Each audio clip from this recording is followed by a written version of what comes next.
বুঝে নেব অধিকার, একসাথে অধিকার বুঝে নেব অধিকার। দুষ্কৃতীরা জিতবে না, তিলোত্তমা হারবে না।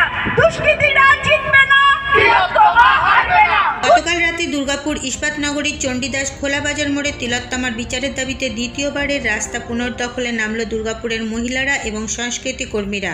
শুধু তাই নয়, দুর্গাপুরের বিভিন্ন প্রান্তের বহু সাধারণ মানুষরাও এদিনের রাতে রাস্তা পুনর্দখলে স্বতঃস্ফূর্তভাবে অংশগ্রহণ করেন। স্লোগান, নাচ, গান, নাটক, স্বরচিত কবিতা পাঠের মাধ্যমে তিলোত্তমার বিচারের দাবি জানানো হয়। রাস্তা পুনর্দখলে উপস্থিত প্রতিটি মানুষ তিলোত্তমার বিচারের দাবি জানান এবং দোষীদের দৃষ্টান্তমূলক শাস্তির দাবিতে সোচ্চার হন। তিলোত্তমার বিচারের দাবিতে দুর্গাপুর ইস্পাত নগরীতে রাস্তা পুনর্দখলে ছোট ছোট ছেলে মেয়েদের তাদের অভিভাবকদের সাথে উপস্থিত থাকতেও এদিন দেখা যায়। তিলোত্তমার বিচারের দাবিতে ইস্পাত নগরীতে রাস্তা পুনর্দখলে যে কোনো ধরনের অপ্রীতিকর ঘটনা রুখতে আগে থেকেই চণ্ডীদাস খোলা বাজারে মোতায়েন করা হয়েছিল বিশাল পুলিশ বাহিনী। তবে উপস্থিত কম বয়সী ছেলে মেয়েদের থেকে শোনা যায়, বিচারের দাবিতে বাংলার বুকে এইভাবে সাধারণ মানুষের রাস্তায় নেমে আসা তারা প্রথম দেখছেন।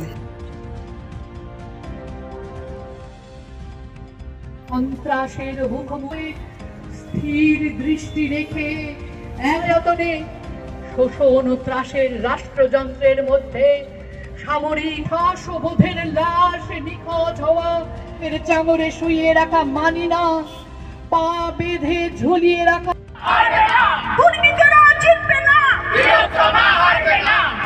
দুর্নীতিরা জিতবে না, তিলোত্তমা হারবে না।